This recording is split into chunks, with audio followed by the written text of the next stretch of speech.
새벽 4시가 되면 눈이 떠집니다. 침대에 누워 천장만 바라보다가 결국 스마트폰을 집어듭니다. 예전엔 누군가 저를 과장님이라 불렀습니다. 서류에 도장을 찍으면 그게 결제였고 제 서명이 들어간 장부는 감사해서도 문제가 없었습니다. 지금은 아무도 저를 찾지 않습니다. 지갑 속엔 체크카드 한 장, 통장 잔액은 13만 원입니다. 매달 420만 원씩 들어오던 월급은 이제 흔적도 없습니다.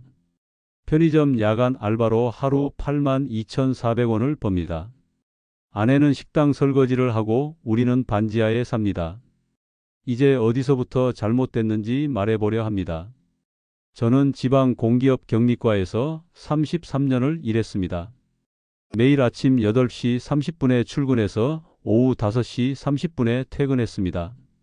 장부를 대조하고 결제 서류를 검토하고 회계감사 자료를 준비하는 게 제 일이었습니다. 실수는 용납되지 않는 자리였고 저는 단 한 번도 문제를 일으킨 적이 없었습니다. 승진도 정확히 규정대로 했고 과장까지 올라갔습니다. 연봉은 7천만 원 정도였고 세후로 매달 420만 원씩 통장에 들어왔습니다. 아파트 대출은 50대 초반에 다 갚았고 아이들은 이미 독립했습니다. 아내와 둘이 사는 집은 25평이었지만 불편함은 없었습니다. 퇴직금은 5억이었습니다. 정년까지 채우고 나온 돈이었고 저는 그 돈을 받는 날 뿌듯했습니다. 연금도 있었습니다. 매달 200만 원 정도 나올 예정이었고 아내와 둘이 살기엔 충분한 금액이었습니다. 친구들이 말했습니다. 너는 걱정 없겠다. 우리 중에 제일 잘 준비했어. 저도 그렇게 생각했습니다. 평생 저는 예금과 적금으로만 살았습니다. 정기 적립식 펀드를 몇 개 가입했던 적은 있지만 주식은 단 한 번도 해본 적이 없었습니다. 위험한 거라고 생각했고 제 성격엔 맞지 않는다고 여겼습니다. 숫자는 정확해야 하고 돈은 안전하게 굴려야 한다는 게 제 신념이었습니다. 퇴직 후에도 그렇게 살 생각이었습니다. 그땐 그랬습니다. 퇴직 후 6개월이 지났습니다. 처음 2달은 좋았습니다. 늦잠도 자보고 평일 낮에 영화도 보러 갔습니다. 아내와 여행도 다녀왔습니다. 그런데 석 달째부터 무료해지기 시작했습니다. 할 일이 없었습니다. 친구들은 아직 일하고 있었고 저만 매일 집에 있었습니다. 그때 유튜브를 보기 시작했습니다. 처음엔 그냥 시간 때우려고 본 건데 추천 영상에 주식 관련 콘텐츠가 자꾸 떴습니다. 50대 퇴직자 월 300 수익 인증, 초보도 3개월이면 안정 수익 가능 같은 제목들이었습니다. 클릭해서 봤습니다. 영상 속 사람들은 차분하게 설명했습니다. 차트 보는 법, 이동평균선, 거래량 분석, 어려워 보이지 않았습니다. 증권 카페에도 가입했습니다. 거기엔 수익 인증 글이 매일 올라왔습니다. 오늘 200 수익, 이번 주 500 벌었습니다 같은 글들이었습니다. 댓글엔 축하 메시지가 가득했고 초보자를 위한 강의방 링크도 있었습니다. 저는 이틀 동안 그 자료들을 다 읽었습니다. 공부하면 된다고 생각했습니다. 저는 33년 동안 숫자를 다뤄온 사람입니다. 재무제표도 읽을 줄 알고 손익 계산도 할 줄 압니다. 차트 보는 법 정도는 이틀이면 익힐 수 있었습니다. 이건 도박이 아니라 정보 싸움이고 분석력 싸움이라고 생각했습니다. 나는 평생 분석 업무를 해온 사람이니까 할 수 있다고 믿었습니다. 처음엔 1,000만 원으로 시작했습니다. 신중하게 접근한다는 생각이었습니다. 카페에서 추천하는 종목을 샀고 이틀 만에 80만 원 수익이 났습니다. 너무 쉬웠습니다. 아내에게 보여줬더니 조심해라고만 했습니다. 하지만 저는 확신했습니다. 이건 운이 아니라 분석의 결과니까. 나는 다르니까. 한 달 뒤 처음으로 손실을 봤습니다. 600만 원을 투자한 종목이 사흘 만에 400만 원이 됐습니다. 당황했습니다. 카페에서는 곧 반등한다는 글들이 올라왔지만 계좌는 계속 빨개졌습니다. 밤에 잠이 안 왔습니다. 스마트폰으로 차트만 계속 봤습니다.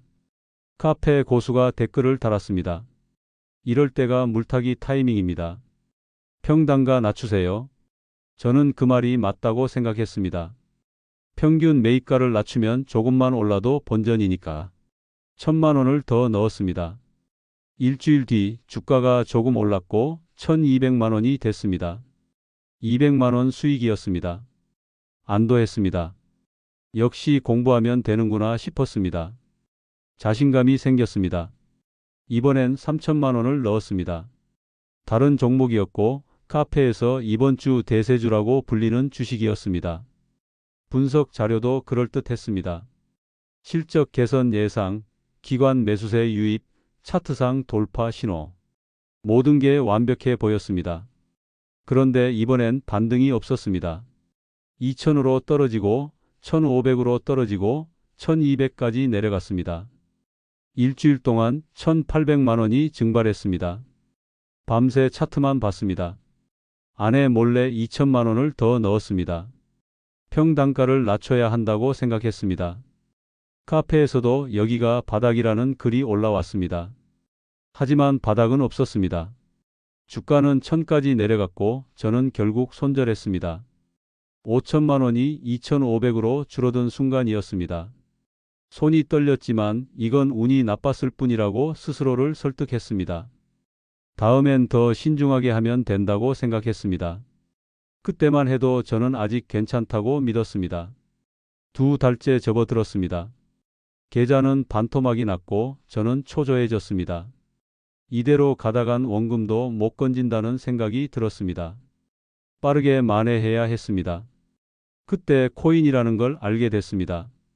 유튜브에서 주식보다 빠른 수익이라는 영상을 봤고 변동성이 크니까 단기간에 복구할 수 있다고 생각했습니다. 코인 거래소에 가입했습니다. 본인 인증하고 계좌 연결하는데 10분도 안 걸렸습니다. 5,000만 원을 송금했습니다. 남은 퇴직금의 절반이었습니다. 처음엔 조심스럽게 현물만 샀습니다. 이틀 동안 800만 원 수익이 났습니다. 주식보다 훨씬 빨랐습니다. 그때 레버리지라는 걸 알게 됐습니다. 10배, 20배까지 돈을 빌려서 거래할 수 있다는 겁니다. 위험하다는 경고문이 떴지만 저는 클릭했습니다. 20배를 선택했습니다. 5,000만 원이 1억으로 불어나는 기분이었습니다. 롱 포지션을 잡았고 코인 가격이 오르기 시작했습니다. 이틀 동안 2,000만 원 수익이 났습니다. 계좌에 7,000만 원이 찍혔습니다. 그제야 숨통이 트이는 것 같았습니다. 이 속도면 한 달 안에 전부 복구할 수 있을 것 같았습니다. 아내에게 말하지 않았지만 조만간 좋은 소식을 전할 수 있을 거라 생각했습니다. 그런데 다음 날 새벽 급락이 왔습니다. 알람이 울렸고 화면에 청산 알림이 떴습니다. 5,000만 원이 15분 만에 증발했습니다. 손이 떨렸습니다. 머리가 하얘졌습니다. 하지만 포기할 수 없었습니다. 이미 반토막 난 상태에서 여기서 멈추면 정말 끝이니까. 저축은행에서 대출을 받았습니다. 금리는 연 15%였지만 일단 복구하면 된다고 생각했습니다. 7,000만 원을 빌렸고 전부 코인 계좌로 넣었습니다. 이번엔 숏 포지션을 잡았습니다. 떨어질 거라 확신했습니다. 하지만 가격은 올랐고 또 청산됐습니다. 통장에 남은 건 2,000만 원, 빚은 7,000만 원이었습니다.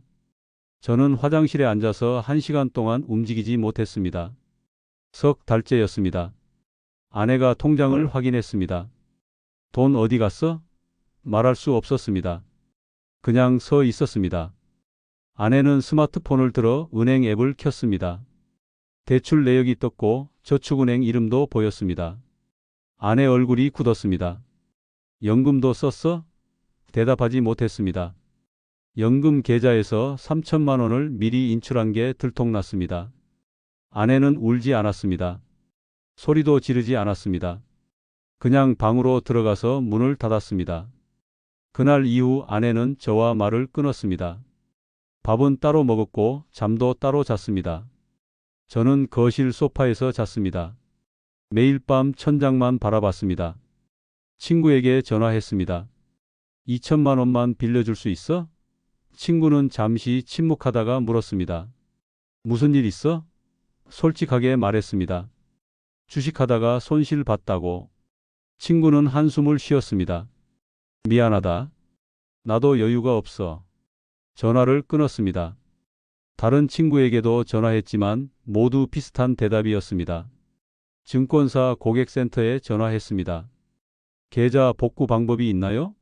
상담원은 조용히 말했습니다. 손실은 복구가 안 됩니다. 투자 결과는 본인 책임입니다. 전화를 끊으려다가 다시 물었습니다. 제발 방법이 없을까요? 상담원은 대답 없이 전화를 끊었습니다. 마지막으로 500만 원이 남아 있었습니다. 카드론으로 뽑은 돈이었습니다. 이걸로 한 번만 더 해보자고 생각했습니다. 코인 계좌에 넣고 레버리지 20배로 롱을 잡았습니다.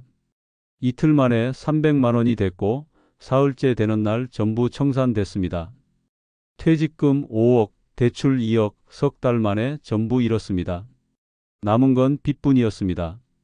저는 소파에 앉아서 스마트폰을 바닥에 던졌습니다. 화면이 깨졌지만 아무 소리도 나지 않았습니다. 그때 깨달았습니다. 이건 끝이구나. 지금은 동네 편의점에서 야간 알바를 합니다. 밤 10시부터 아침 6시까지 시급만 300원입니다. 하루 8시간 일하면 82,400원을 받습니다. 한 달이면 247만 원 정도입니다. 아내는 식당 설거지를 시작했습니다. 아침 9시부터 오후 3시까지 한 달에 160만 원을 받습니다. 우리는 반지하로 이사했습니다. 보증금 500에 월세 40만 원짜리 방입니다. 창문으로 사람들 발만 보입니다. 곰팡이 냄새가 나지만 이것도 감사해야 한다고 생각합니다. 빚은 아직 1억 5천만 원이 남았습니다. 이자만 매달 130만 원입니다. 원금은 거의 못 갚고 있습니다. 과거에 함께 일했던 후배들은 연락이 끊겼습니다. 제가 먼저 연락을 안 합니다. 무슨 얼굴로 만나겠습니까? 동창회 연락이 오지만 나가지 않습니다. 요즘 뭐 하세요? 라는 질문에 대답할 자신이 없습니다. 연금은 압류됐습니다. 채권자들이 가져갑니다. 유튜브는 삭제했습니다. 증권 앱도 지웠고 코인 거래소도 탈퇴했습니다. 하지만 가끔 새벽에 눈을 뜨면 그때 그 차트가 아직도 보입니다. 빨간색과 파란색 막대들이 머릿속에서 움직입니다. 청산 알림 소리도 들리는 것 같습니다. 이건 투자가 아니었습니다. 그냥 도박이었고 저는 중독자였습니다. 공부하면 된다고 착각했지만 시장은 공부로 이길 수 있는 곳이 아니었습니다. 나는 다르다고 믿었지만 저도 똑같았습니다. 33년 동안 쌓은 것을 석 달 만에 날렸습니다. 지금도 가끔 생각합니다. 그때 그냥 예금에만 넣어뒀으면 어땠을까? 연금만 받으며 살았으면 어땠을까? 하지만 후회해도 소용없습니다. 시간은 돌아오지 않습니다. 편의점 카운터에 서서 손님을 맞이하면서 저는 매일 그 사실을 확인합니다. 이게 제 현실입니다.